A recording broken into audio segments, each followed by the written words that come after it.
Bueno, muchas gracias por esta invitación. Un saludo cordial a la señora ministra del Interior, la doctora María Paula Romo, al señor ministro de Defensa, general Orlando Jarrín, al rector de la Universidad, Marco Toscarini, a todos los miembros de la mesa directiva, a todos los presentes. Es un privilegio estar acá en Guayaquil, ciudad además que he visitado en una multiplicidad de oportunidades en otra condición, un poco abordando las diferentes problemáticas que tiene la relación y por supuesto las oportunidades que tiene la relación entre nuestros dos países hermanos. Quiero transmitirles también un saludo cordial de parte del señor presidente de la República de Colombia, el doctor Iván Duque. Creo que hemos venido construyendo una relación muy cordial con el gobierno del Ecuador en múltiples campos, incluso ya en escenarios muy interesantes como los gabinetes binacionales que han terminado siendo elementos centrales dentro de nuestras relaciones, evento por supuesto que no se ve con el gobierno saliente y con lo que ha ocurrido en la República de Venezuela, en donde por supuesto la dictadura impuesta en ese país por parte del presidente o expresidente, toda vez que ya se ha reconocido al presidente interino Juan Guaidó, al expresidente Nicolás Maduro, pues ha sido distinta y muy compleja para toda la región. Quisiera hablar sobre tres aspectos. El primer aspecto tiene que ver con la idea de la democracia en la región, que yo creo que es uno de los temas más cruciales desde el punto de vista de la construcción de una idea de integración en torno a este principio y a este valor.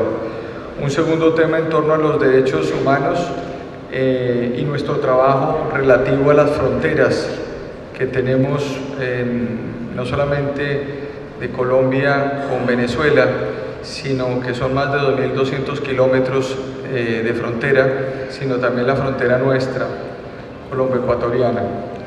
Y un tercer tema relativo un poco a cómo son o cuáles son los grandes desafíos que plantea esta crisis que se ha derivado de la salida masiva de ciudadanos venezolanos a nuestros países, en donde ya más de 3 millones de venezolanos han abandonado ese país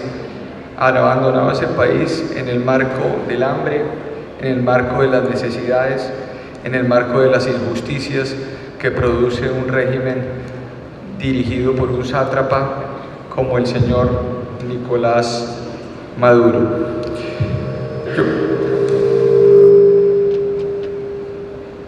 Yo creo que en ese orden de ideas procedo entonces a hacer la exposición. La idea de la democracia en la región tiene un componente esencial y es no solamente la de que se presenten elecciones.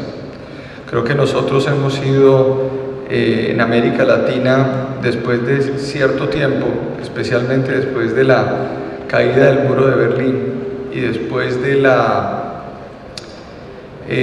construcción de instituciones interamericanas derivadas de la Organización de Estados Americanos, bastante proclives a la idea de establecer y creer que por el hecho de que existan elecciones de cualquier tipo, estamos hablando de regímenes democráticos.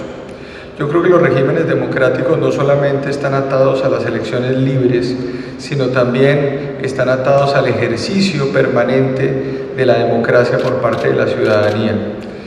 Evidentemente, esta circunstancia nos ha puesto de presente que en algunos casos la construcción de instituciones internacionales en la región llevaron en algunos temas a el establecimiento, o más bien a la protección de unos regímenes que evidentemente no correspondían a ideales democráticos.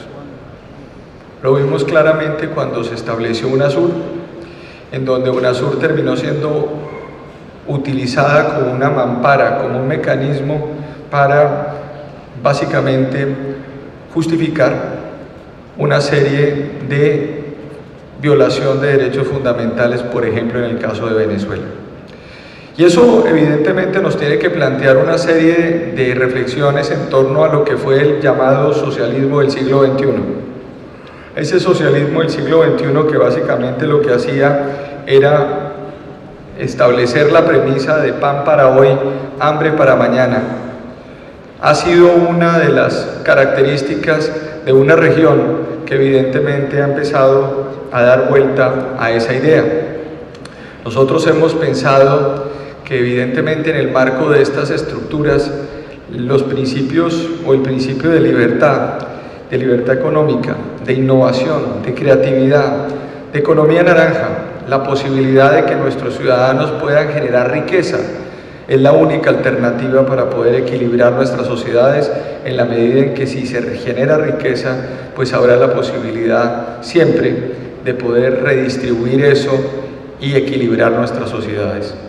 Cuando yo planteo la idea de la igualdad como un principio esencial, prescindiendo de la libertad, pues estamos ante una utopía. Básicamente ningún derecho se puede entregar o se puede otorgar o si no existen unos recursos para financiarlos. Lo demás es simple discurso y creo que en América Latina hemos observado que esas bonanzas petroleras pues sirvieron básicamente para entregarle recursos y subsidios a las personas y para no fortalecer los aparatos productivos de nuestras regiones.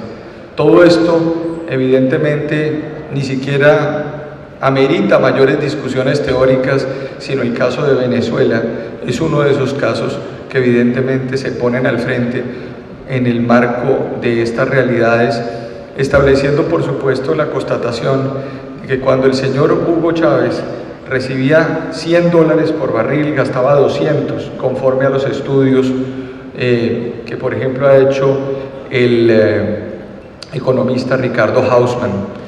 Si uno ve que cae el precio del barril de petróleo y continúa gastando de esa manera, pues obviamente lo que estamos viendo hoy en Venezuela y en una multiplicidad de territorios fronterizos con ese país, pues no es otra cosa que la constatación de un modelo fallido, irresponsable y miserable con su pueblo. Esa idea de democracia es una idea de democracia que tiene que ser repensada. La democracia tiene que fundamentarse también en la libertad, tiene que permitirle a los ciudadanos salir adelante, construir en el marco, por supuesto, del Estado social de derecho, que es una de las características propias de nuestros regímenes, y entender también que cuando hablamos de sociedad democrática tenemos que entender el mandato de la Carta Democrática de la OEA, tenemos que mantener el preámbulo y el artículo 1 de la Convención Americana sobre Derechos Humanos y tenemos que vincular los derechos humanos con la noción de democracia. Y los derechos humanos, que es el segundo tema, no son simplemente un catálogo de definiciones. Hemos sido proclives y creativos en esta región. Las famosas tesis de los derechos absolutos, sin deberes, la categorización de derechos sin costos, la idea o la creación de neoconstitucionalismos. Todo el día estamos creando nuevas cosas, como si el neoconstitucionalismo tuviera una varita mágica para resolver los problemas y la miseria de nuestros pueblos. Los derechos humanos no son otra cosa más que la gente, no son otra cosa más que tratar de satisfacer algunas necesidades básicas, pero también dándole a la gente la idea de que no es el Estado el que tiene que hacer todo por ellos, sino de que los ciudadanos también tienen que participar activamente en el desarrollo de las actividades propias de un país. En Colombia estamos en este momento recorriendo los territorios, estamos descentralizando el poder, si se quiere, y el ejercicio del poder en la medida en que estaba siendo visto simplemente como discursos desde la ciudad de Bogotá, y obviamente estamos llegando con el liderazgo del señor presidente de la República a las diferentes regiones del país, un poco para acercarnos justamente con los territorios nuestros, con lugares además que hacía mucho tiempo no eran acompañados por el gobierno central en nuestro país.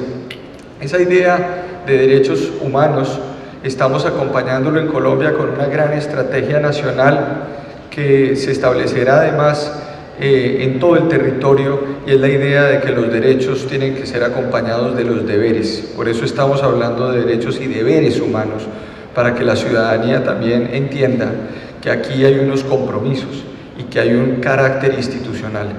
El gran riesgo de nuestros países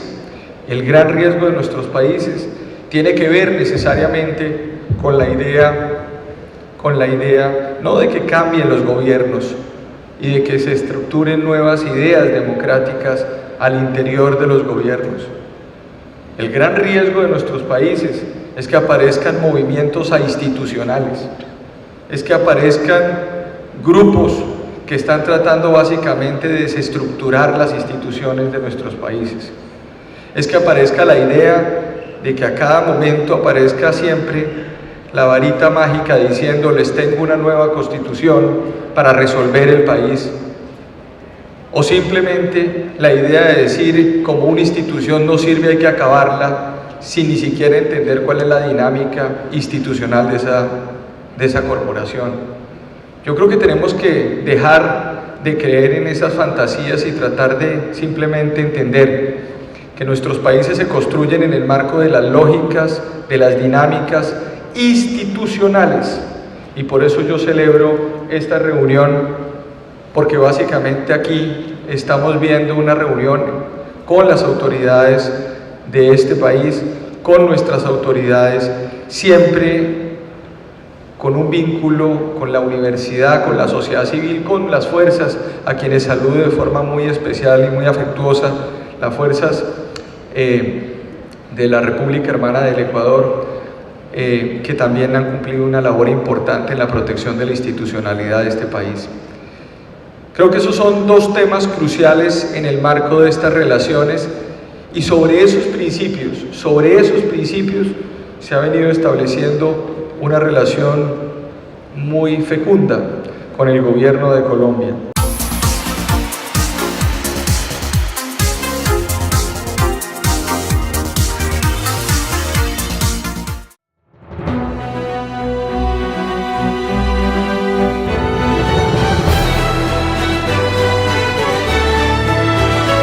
En el mundo hay muchos conflictos, temas que merecen ser abordados por personas expertas en resolverlos.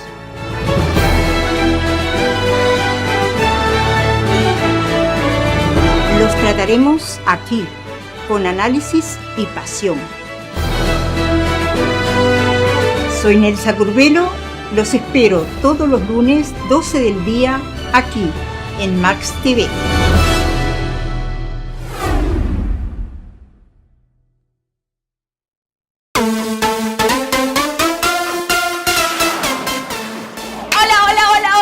Estoy súper feliz de contarles esta noticia. Todo el mundo me está preguntando: Cintia, ¿qué hago para entrar a Max TV Online? Yo te lo digo ahora. Punto número 1, navegador de internet. Punto número 2.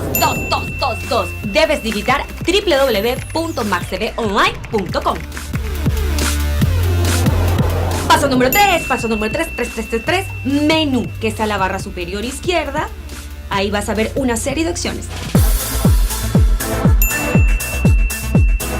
Paso número 4, programas, préstame el teléfono. Aquí está la opción, le das clic y podrás ver todos los programas, el de tu preferencia, el día que tú quieras y a la hora que tú quieras. ¿Se dieron cuenta? Es muy fácil. La mejor programación rotativa online durante 24 horas al día. Sí, como escucharon, durante 24 horas al día. ¡Qué maravilla! Nos vemos en www.maxtvonline.com. ¡Yuhu! Me encanta, me encanta, me encanta, me encanta.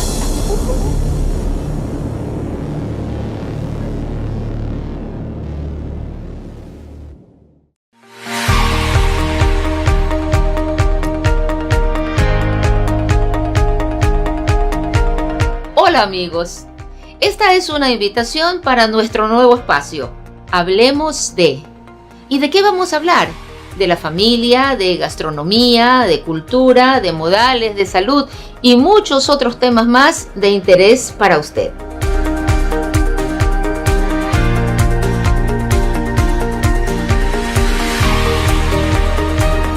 Nos encontraremos cada miércoles a las 16 horas, aquí en Max TV Online.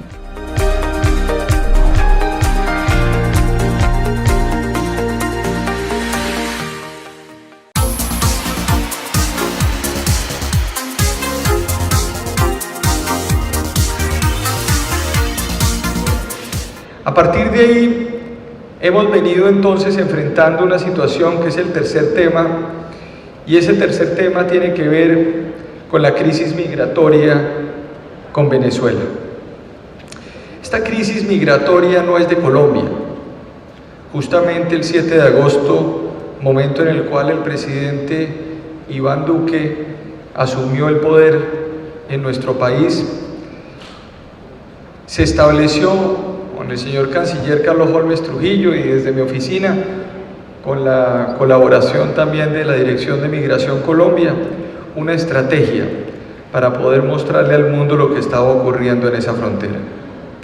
Nosotros hemos venido recibiendo ciudadanos venezolanos. Esos ciudadanos venezolanos están al mismo tiempo quedándose en nuestro país o circulando por la región. Ustedes aquí en el Ecuador tienen ya un tema crucial con esa población.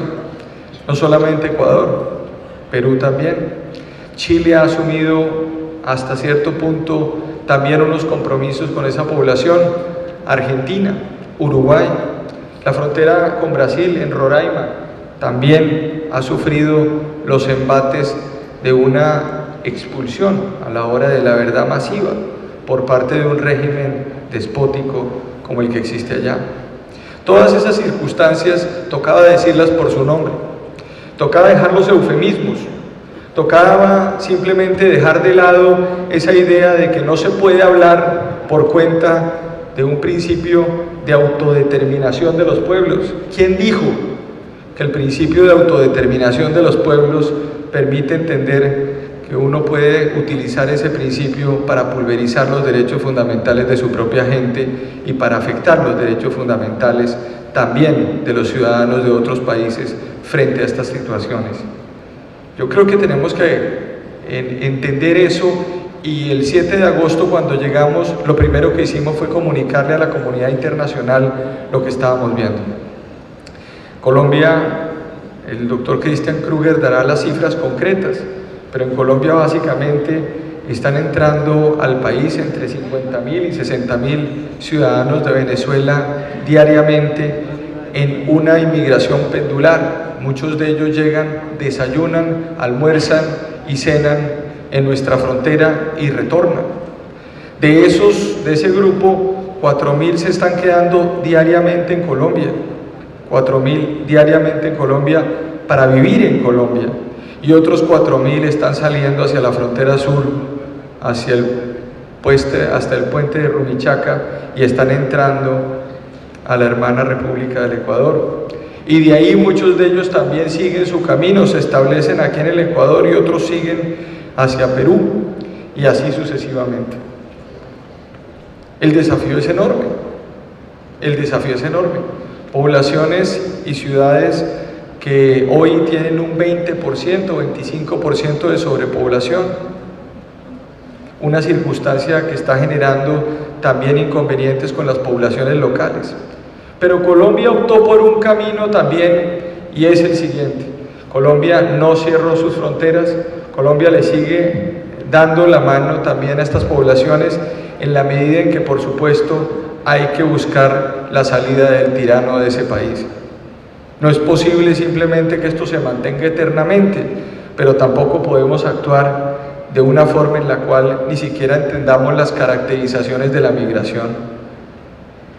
Hemos estudiado en Colombia diferentes momentos migratorios. Hay diferentes migraciones, las de migraciones, por ejemplo, sur-norte, aquellas que vienen del mundo sirio hacia Europa. Hay otras, por ejemplo, como las africanas, en diferentes contextos. Nuestras migraciones son migraciones sur-sur, es decir, a la hora de la verdad se mueven hacia países que tienen condiciones culturales similares, que no son países de paso y que están generando ya no un problema fronterizo, sino un problema nacional. Colombia tiene 1.103 municipios y hoy hay presencia de ciudadanos de Venezuela en más de 500 municipios. Es decir, tenemos ya una población de más de 1.200.000, 300.000 ciudadanos de Venezuela, y seguramente hay una población también, y también hay una población retornada, es decir, personas colombianos o hijos de colombianos o familiares de colombianos, de ciudadanos de Venezuela que han entrado al país en condición de retorno y que por supuesto no conocían ni siquiera el país al cual están llegando, porque hace 30, 40, 50 años o 20 años pues ni siquiera conocían el territorio. Esos son los grandes desafíos que estamos teniendo en un asunto que no es de carácter nacional, es de carácter internacional, en donde nuestro canciller, el presidente, han puesto también sobre la mesa la idea de que es necesario evidenciar ante el mundo esta circunstancia. Hemos avanzado con estrategias nacionales e internacionales. Las estrategias nacionales, por supuesto, enlazando las entidades territoriales locales en nuestro país con las gobernaciones y con el gobierno central.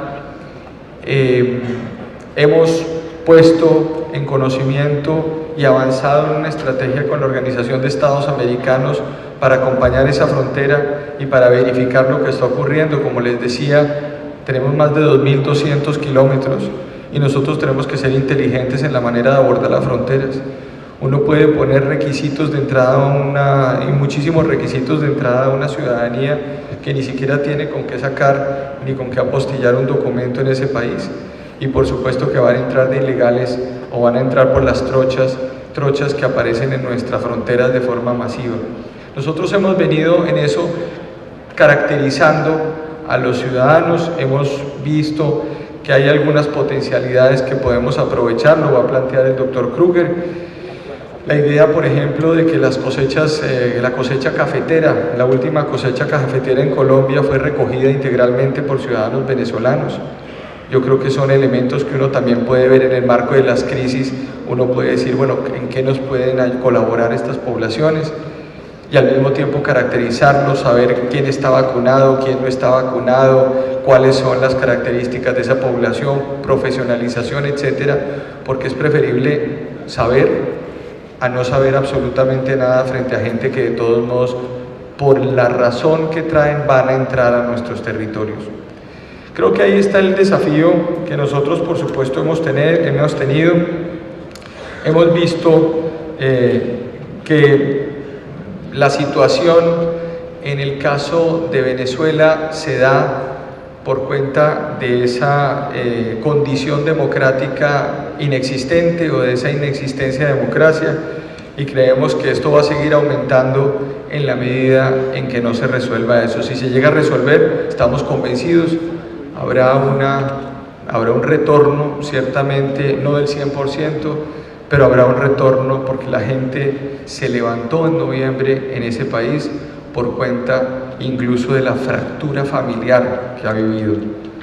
La gente básicamente tiene sus hijos en Ecuador o en Perú o en Argentina, y es un país totalmente roto desde el marco de su estructura familiar. Eso yo creo que ha llevado a los levantamientos y a lo que ha venido ocurriendo, por lo menos ciudadanos, y a la molestia ciudadana contra el señor Maduro. Nosotros en nuestra frontera con el Ecuador hemos tenido también un trabajo concienzudo sobre el tema migratorio. Estamos fortaleciendo el puente de Rumichaca, donde ha habido un aumento muy importante de ciudadanos de Venezuela hacia este país. Y yo les pongo un ejemplo: si en el año 2015 salían de Colombia 4.000 personas por año por esa frontera, hoy están saliendo 4.000 personas diarias. Yo creo que eso evidentemente nos plantea un desafío a todos nuestros países frente a esto. Nosotros nos hemos visto enfrentados también a una situación. Esta situación nos ha llevado a agudizar una serie de problemas que teníamos en la frontera. Hemos venido trabajando en el marco de la política de seguridad presentada por el señor presidente de la República hace un par de días en la ciudad en el fuerte de Tolemaida, municipio de Melgar, en Colombia, sobre la base de una intervención integral a los territorios. ¿Qué significa la intervención integral a los territorios? Nosotros tenemos que llegar a territorios históricamente a los cuales no fue posible, por cuenta de la ineficacia de la implementación del Acuerdo de La Habana de paz, no fue posible llegar a ciertos territorios de forma rápida. El gobierno nacional está comprometido con que se va a llegar a los territorios. Se llega con fuerza pública, se llega con fuerzas militares, con fuerzas de policía, pero también se llega con bienes públicos, con educación, con salud, con polideportivos. Y el presidente de la República casi que de forma inmediata frente a algunos de estos territorios ha dicho: yo quiero la mano firme del Estado, pero también quiero inversión rápida y social en las zonas que están involucradas en los temas como el narcotráfico o la minería ilegal. Y hemos venido avanzando. Los bandidos y los terroristas, entre ellos los terroristas del ELN y otros más, sufren cuando el Estado llega. Me decía un campesino en Colombia: consejero, cuando termina la carretera empieza la coca. Nosotros tenemos que avanzar en la construcción del Estado en esos territorios, y esa es la tarea que estamos haciendo. Para avanzar en estos temas de carácter fronterizo, la única alternativa, es un trabajo conjunto entre los dos países. No tenemos eso con Venezuela, y hoy el ELN se ha convertido en un grupo paramilitar de ese país. Básicamente está encargado de trabajar con las autoridades y con la Guardia Venezolana en muchos de esos territorios. Eso es producto de la actitud complaciente de gobiernos que básicamente creen que utilizan el diálogo y que utilizan además una cantidad de eufemismos para fortalecerse militarmente.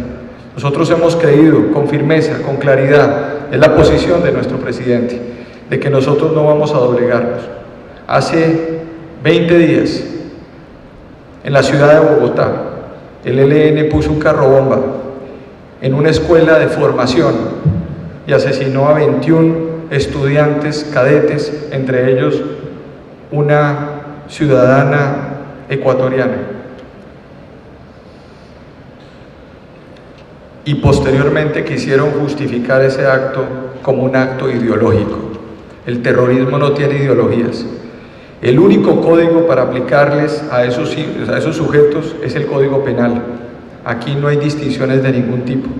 Por ende, todo lo que nosotros estamos tratando de hacer es construcción del Estado de Derecho y la legalidad en nuestra frontera, trabajando de forma firme por parte del señor presidente de la República y por supuesto demostrándole también a nuestros vecinos nuestra firmeza en este tema. Nosotros no tenemos un discurso afuera y un discurso adentro, estamos poniendo los temas y los puntos sobre la mesa. Hace también un mes neutralizamos al bandido alias Guacho, criminal que también ha cometido y cometió todo tipo de fechorías en nuestra frontera. No vamos a claudicar en la persecución contra esa criminalidad y en eso contamos con el gobierno de la República del Ecuador, y queremos decirles que nuestro objetivo es seguir construyendo una relación armónica, una relación cordial, buscando alternativas y sobre todo defendiendo la democracia y el Estado de Derecho en nuestra región. Muchas gracias.